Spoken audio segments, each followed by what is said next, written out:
Good afternoon, everybody. Welcome to my training.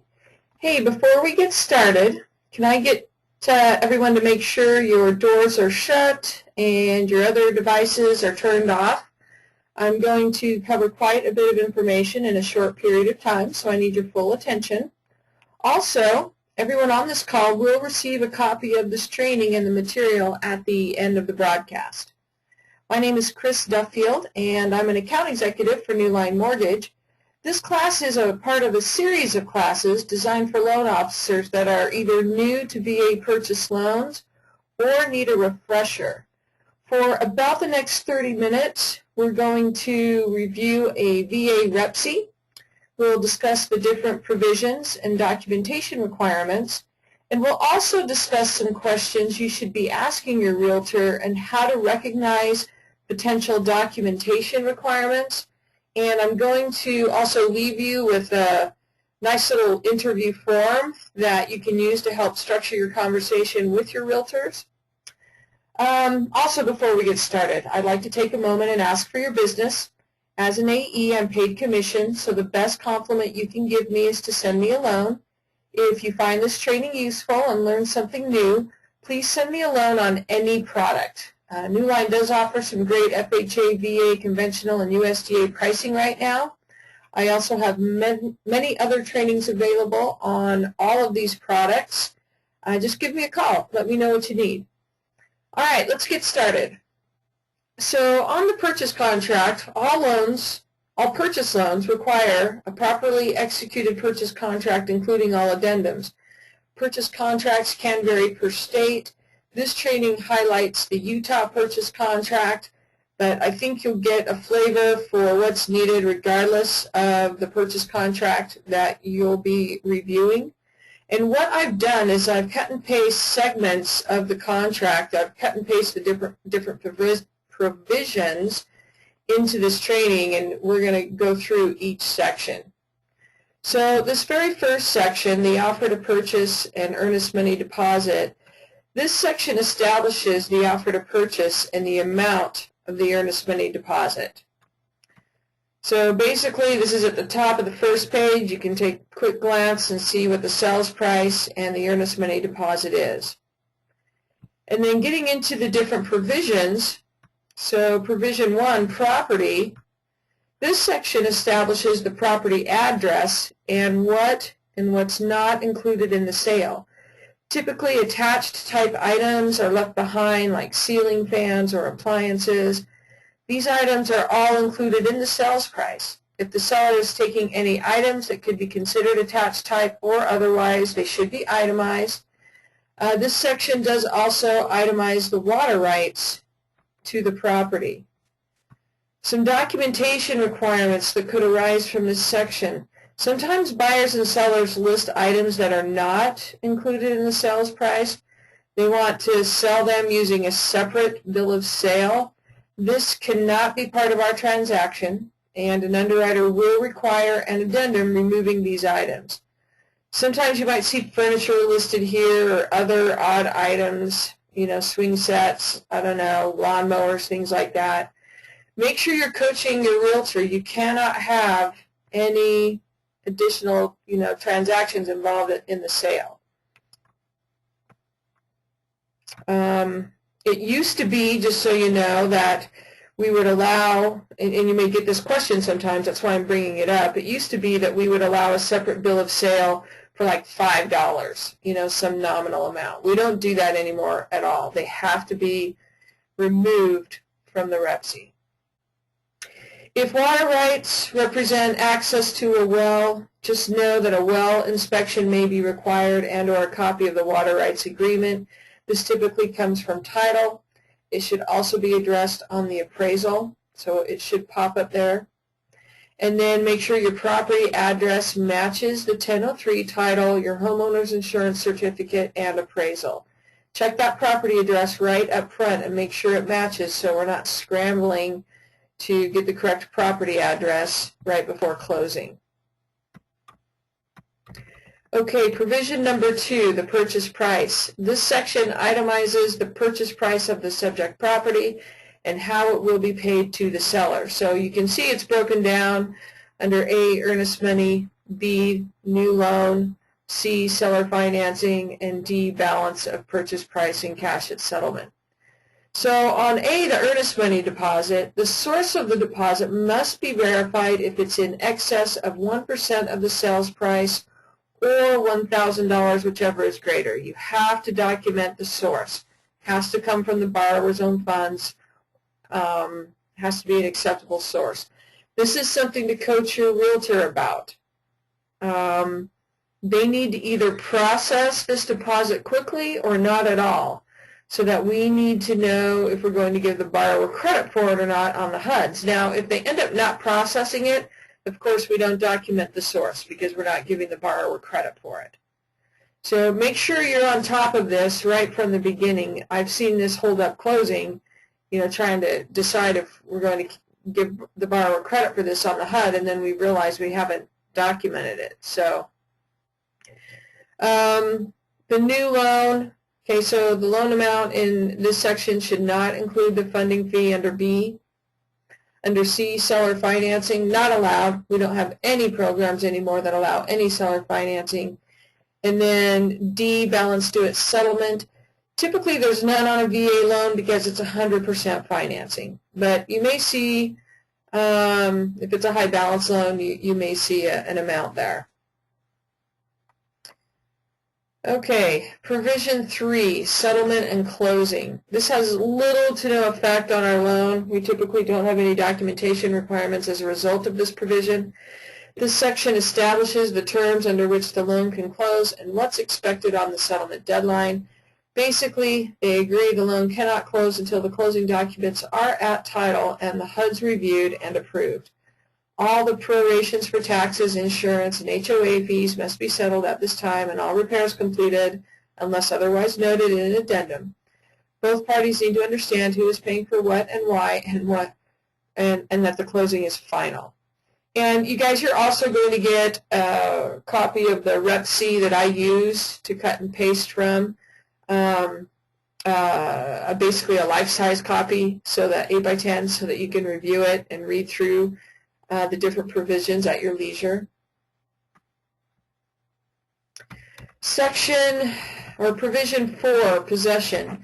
This section establishes the date the buyer will take possession of the property. Typically, the buyer will take possession upon closing.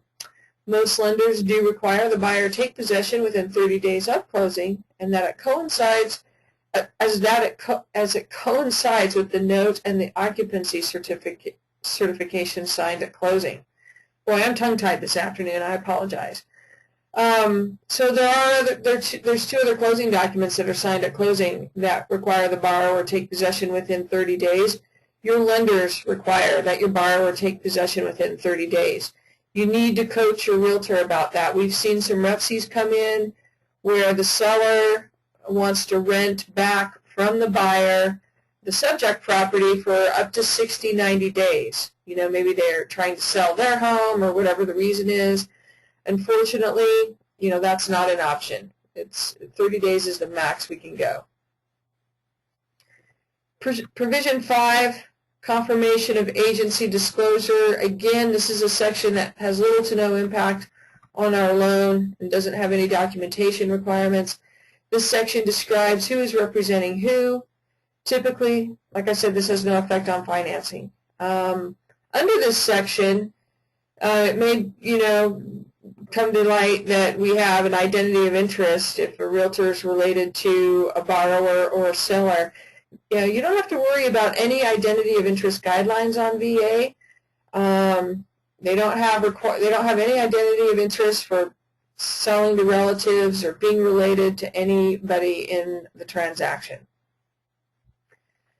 Provision 6, title and title insurance. Other than the title report itself, which is required on every loan, this provision doesn't really warrant any additional documentation requirements. This section does describe how title transfer will take place, that the seller basically is in fee simple title, and that title insurance must be provided by the seller. This section establishes that the borrower will be able to take title and be insured against any mistakes or unrecorded past issues.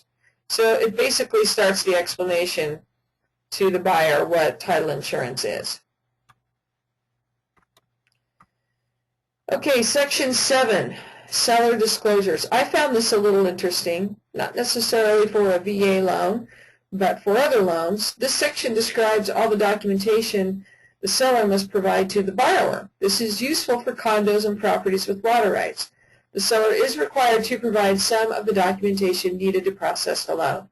So if it's a condo, the project needs to be on VA's approved list, period. We don't do any spot approvals. We don't need any additional condo documentation. But hey, if you've got other loan transactions out there that are condos and they're going on a different program, if you're having problems getting copies of CC&Rs, the budget or the financial statements from the homeowners association, which that can happen, it's actually the seller's responsibility to provide that to the borrower. So I thought that was pretty interesting. But you can see the seller disclosures that are required to be provided to the borrower. Of course, they need to disclose the property condition, the commitment for title insurance, a copy of the CC&Rs, the minutes, the budget, and the financial statements for the homeowners association. If it's applicable, a copy of any lease, rental, and property management agreements affecting the property, not expiring prior to closing, evidence of any water rights and or water shares, written notice of any claim and or conditions known to seller relating to environmental problems and building or zoning code violations. You know, that's an interesting one because if there's documentation required for that, that could be an issue with the property. That's definitely going to come up on the appraisal, however. So we'll actually look for more information on that on the appraisal. Okay, Provision 8, Buyer's Condition of Purchase. This section explains the buyer's role and responsibility in terms of due diligence. The buyer is expected to review all of the seller disclosures, inspection reports, appraisals, etc., and comply within the appraisal deadline. The buyer is also expected to review the terms of the loan and comply within the financing deadline. The borrower's right to cancel is outlined in this section, including information about canceling before and or after the appraisal and financing deadlines. You know, this is kind of important for you to know because we've got some different deadlines, not just the settlement deadline, but, you know, we're going to talk a little bit about the appraisal deadline and the financing deadline. You know, the borrower is not only has the right, but is basically expected to review, you know, the REPC, the appraisal, and the terms of the mortgage, and they need to have sufficient time to review that and ask their questions. So, you know, the borrower's rights are spelled out, and they're protected under this REPC as well. So everybody needs to give them time, including themselves. They need to give themselves time and take the time to review all the documentation regarding the loan so they understand everything and get their questions answered before these deadlines. Under Provision 9, this just states what addendums are applicable to this transaction. Please know that all addendums have to be included with the loan submission. We cannot be missing even one addendum, one page of the REPC. Make sure you're coaching your realtor about this. We need every single page. Every single page has to be legible, every word. We can't take it for granted that just because it's a standard contract that we know all the language in that contract. Every contract has to stand on its own, and that loan file has to be legible. We've had some realtors, you know, try and give us multiple copies because some parts of the REPC are legible and other parts of the REPC are legible on another copy. You know, one legible copy. That's all we can accept. So, like I said, make sure you're coaching your realtor about this. Under Provision 10 for the home warranty plan, this section establishes the conditions of a home warranty purchase. the buyer's acceptance of the condition of the property, and that the seller must fully disclose the physical condition of the property. New Line does not require a copy of the home warranty for VA and FHA loans. So we do not need a copy of that. Provision 11, final pre-settlement walkthrough inspection. This section describes the buyer's right to conduct a final inspection of the property and how repairs or unfinished work can be escrowed. Okay. Under this, New Line will escrow for repairs on a case-by-case basis. So if you think you're going to have repairs on a deal, maybe it's spelled out in the REPC already, send the REPC in for prior approval. Let us review what repairs may be necessary and what we can escrow for. Typically they need to be weather related, and we'll escrow for those, but sometimes there are minor repairs that we'll allow if they can be done within a few days, and we'll escrow for just a few days. So check in with us and let us know what we're working with, and we'll let you know what we can do. And then you've got several other provisions after that. You've got provisions 12 through 23 that, again, go through agreements and rights. When you have a moment, like I said, you're going to get a copy of a legible REPC, and you can review these different provisions and understand them. They typically do not have any bearing on the financing, and we don't have documentation as a result of any of these other provisions. Okay, let's talk about contract deadlines and timelines, provision 24. These are the dates that determine when the earnest money deposit becomes non-refundable and when the buyer and seller has the right to cancel. So we've got our seller disclosure deadline, our due diligence deadline, the financing and appraisal deadline, and the settlement deadline. The seller disclosure deadline, this is the date when the seller is supposed to produce any and all of the disclosures and inspections. We reviewed that section earlier.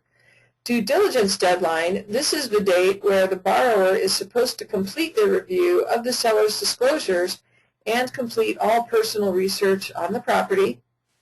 The financing and appraisal deadline, this is the date that the loan should be approved and the appraisal received. The loan should actually be approved and the appraisal received prior to this date, so the borrower has ample time to review their loan terms and appraisal. You'll want to review this internally and with your realtor and make sure you're getting your appraisals early. This isn't just about you getting the appraisal and making sure the value is there. You should be delivering a copy of this appraisal to your borrower and giving them sufficient time to review it and ask their questions. The settlement deadline, this is the date the loan should fund. Okay. Let's run through an exercise in creating a timeline. So each loan should have a processing timeline that backtracks what needs to be done by when in order to meet your settlement deadline. This will allow you to consider the time needed to gather the borrower documentation, order your appraisal and title, and give your lender sufficient time to do their job. Use a calendar so that you can take into account weekends and holidays. And remember, your lenders do go home at night and on weekends and are closed most holidays. Also, anything submitted after 3 o'clock is considered for next day's business. Keep these things in mind about your lenders. Working for a lender and working with many different loan officers and processors, we will receive documentation at 4:30, 5 o'clock, 5:30, 6 o'clock, and then I'll get status calls and emails at 8:30, 9 o'clock the next morning asking if we've received it and if it's signed off yet. And, first of all, we have to process the documentation and typically get it in line to be reviewed. This is wholesale, so we're always working in a queue, in a line. There's always a lot of loans to be processed. And second of all, nobody probably reviewed that documentation yet because it came in so late. So kind of keep all these things in mind when you're putting a timeline together. And I would spend 15, 20 minutes and I would do this before my realtor interview and create a timeline and set up an expectation for everybody of how the loan process is going to work and what needs to be done by when. And if you review this entire timeline with your realtor so that they know how much time lenders need and all of that, you can take a lot of the guesswork out. You can save yourself a ton of phone calls and emails, and status questions. When's it going to be submitted? How much time do they need? What's the turn time? You can lay it all out, and then you can keep them informed as the loan moves through the process. And I would have to think that as long as you're meeting your deadlines, they'll stay comfortable. So if you say that the loan is going to be submitted by this date, and it actually is, you've created an expectation of when the loan's going to be submitted, you've met it, and you've built that trust. If you tell everybody I need all the borrower documentation by this date so I can get the loan submitted, and all the documentation is there, and you submit the loan by that date, again, you're setting up the expectation, you're meeting the expectation, and you're establishing the trust, and you are saving yourself a ton of time in phone calls and emails regarding status, and you're building a good relationship with your realtor, that will earn you more business. This is about trust. This little exercise is not only about organization and staying on top of your file, giving everybody enough time to do their job, but it goes a long way to building that trust with your realtors and your borrowers so that you can get referral business for them. So what I would start with is your settlement day or your funding day. So typically, we are funding one day after closing. So if your settlement deadline is, say, the 16th of July of this year, that's a Tuesday. This is a real-life timeline, by the way. Well, that means your loan has to close the day before. So you need one day to fund, so it has to close the day before. So that means you're closing on the 15th, which is a Monday. Well, if your lender needs 2 days to get the loan to closing, that means your last condition needs to be cleared 2 business days prior to that, which is on the 11th, which is a Thursday. So on 7/11, your last conditions need to be cleared. Well, if your last conditions need to be cleared by that date, when do they need to be submitted? Well, if your lender needs 3 days to sign off your conditions, then you need to have that very last condition submitted 3 days prior, which is the 8th on a Monday. Now, typically, lenders have 2 types of conditions. They have UTC conditions and they have PTD conditions. Basically, they have what's called the underwriter to clear, so these are prior to closing conditions. The underwriters have to sign them off. They have to be cleared prior to closing. And then you have PTD conditions. These also need to be cleared prior to closing, but an underwriter doesn't necessarily need to sign those off. These are things like pulling the LQIs and reviewing your homeowner's insurance and verbally verifying employment, doing that little ticky-tacky stuff before we can get a file to closing. So you would treat your PTDs and UTCs the same, and you should have them in on the same days. Okay? Well, so if you need your conditions, submitted by the 8th on a Monday, well, that means you need to know what your conditions are on that date, by that date. You need time to process and get those conditions by that date. Your lender needs time to underwrite the file to give you the list of conditions. So you've got a few things to consider. So if, let's say, for this example, I used 7 days. I used the lender needing 7 days. Well, not just the lender needing 7 days, but the lender needing time to underwrite the file, the broker needing enough time to receive the conditions, and 1 or 2 days to gather those conditions, a day to review those conditions, and there was a holiday in here too. So that means you need to have that loan. If you're going to need 7 days to get the file underwritten, gather your conditions, review your conditions, give yourself 24 hours to review conditions. Don't think that, you're going to get the conditions at 9 a.m. from the borrower and have them submitted at 9:15 a.m. You need to review them, and you may have more questions and need more conditions from your borrower. So give yourself at least 24 hours. And then it's important to review the timeline to remind yourself if there's any holidays. So there was a holiday in this one. So that means I needed to have the loan submitted to my lender by 6/27 on a Thursday. So I needed this loan submitted on 6/27 on a Thursday to have it fund by 7/16.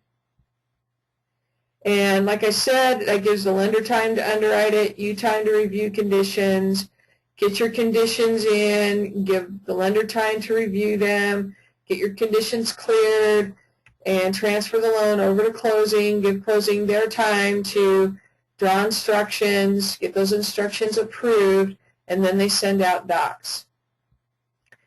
So if you need your loan to be submitted on 6/27, that means you need your last borrower document.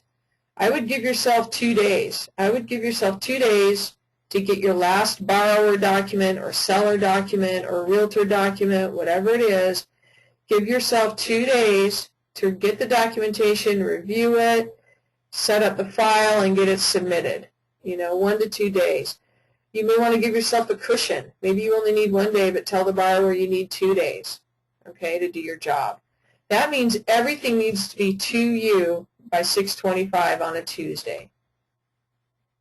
Okay? And I would throw in this timeline, the by when that you need to order your appraisal and title, and at least give yourself 6 days to get those documents back in. So I would, I would establish the order date for that as well, so that that's clear to everybody. And if you focus on these 3 dates and meet these 3 dates, and focus very hard on those with your realtor, this date will come. In fact, you may even be early. Now, please know in this scenario, there is no margin for error under this scenario. If the lender ends up making some kind of a mistake, which we do, if the borrower makes a mistake, maybe they don't disclose something that we find out in underwriting and it's a big deal and it takes time to research, maybe it takes time to research with the investor, with the underwriter, maybe we're restructuring the loan, maybe we're even changing programs, if you make a mistake, miss something big, it happens. We all make mistakes. Nothing's perfect. Maybe we end up having to redisclose, and maybe that redisclosure causes up to a 3-day delay. There's no margin for error, so you may even want to consider, putting in an extra day or 2 to account margin for error. Now, I went extremely max turn times on this scenario. I know I said there's no margin for error, but there might be 1 day in here, maybe 2 tops, depending on, when you can turn documentation around. I'm just saying, try and leave yourself some margin for error. If you're not feeling like this is fast enough turn times, really the only way that you guys can control and improve turn times overall and feel confident about your file is to get really good at understanding the loan programs and the underwriting guidelines so that you can anticipate what conditions are required and get that documentation from your borrower as early as possible. Basically, learn how to underwrite or designate somebody in your office as an unofficial underwriter. I have some really good training on documentation requirements, and I have a documentation checklist that you guys can use that will help you through the loan process, recognize what documentation is required and when. And if you can get really good at applying the guidelines to the documentation requirements, you know, you'll submit complete files and they'll fly through. And of course, you've got tools available to help you. You've got me, you know, if you have a hard scenario or need help, I'm available. I can get my underwriters involved as well. We will do pre-approvals on your loans. We do need a property address and a purchase contract, but we'll underwrite them with that information, you know, to kind of help you see what you're looking at. But hey, if you've got somebody in your office, you know, if you're working with multiple processors, I would designate somebody on that team to act as an unofficial underwriter and underwrite the file internally before you send it off. I've got training on that as well. So, okay, so the last part of the REPC is your acceptance, your counteroffer, rejection. Again, just make sure we're getting copies of all of these and that they're properly signed and dated. We will read through the contract to make sure we have all appropriate documentation. Our underwriters read every page. And then the last thing to leave you with is the seller contributions. You know, in a VA purchase contracts, they have a VA addendum that outlines the seller's contributions. The max contribution is 4% towards the allowable buyer's closing costs. The seller can pay up to 4% of the buyer's costs. But remember, on a VA loan, there are costs the buyer cannot pay but are charged to the loan. The lender fee is a good example. That's why Newline does not have a lender fee. We build it into our price. Other common fees are inspection fees, tax service fees, closing fees, and processing fees. So the seller may be required to pay the 4% for their buyer's costs if that's what they've agreed to, and then these other fees on top of that. Make sure you're coaching your realtor about this so they are preparing your seller and your seller's agent. More closings have gone awry over this than for any other issues. That's it. So my name's Chris Duffield. If you have any questions, please let me know. If you found this training useful, please send me a loan. Oh, real quick, let's take a look at the REPC interview. So here's the interview I made. You can use this as an outline. And all the things that I highlighted in the class, I've put on this interview. So your REPC is complete, including all addendums, government addendums, offers, rejections, and counteroffers. The REPC is initialed and signed and dated by all parties. The REPC is legible. The REPC does not include a separate bill of sale for any personal items. The earnest money deposit has been processed or will be processed on to apply these funds towards the borrower's closing. This must be processed and accounted for prior to closing or excluded from the HUD. If it's owner-occupied, the borrower must take possession of the property within 30 days of closing as per the note and occupancy agreement. The seller's contribution towards the buyer's closing costs is blank. If this is a VA loan, the seller will also be responsible to pay blank, as these fees are not allowed to be charged by the borrower. It must be paid at closing. Lender fees, processing, tax service, closing, and inspection fees. We've already covered that. Do any of the parties have a relationship or is employed by one another? Again, you actually can skip that one. You don't need that on a VA. Okay? We don't care about identity of interest. And then based on the below timetable, all seller, realtor, and borrower documents must be delivered by. So here's your timeline that you can sit down and review, go over with your realtor and your borrower. Okay, so that's it. Please don't hesitate to contact me if you have any questions. And if you found this training useful, send me a loan. Have a great day.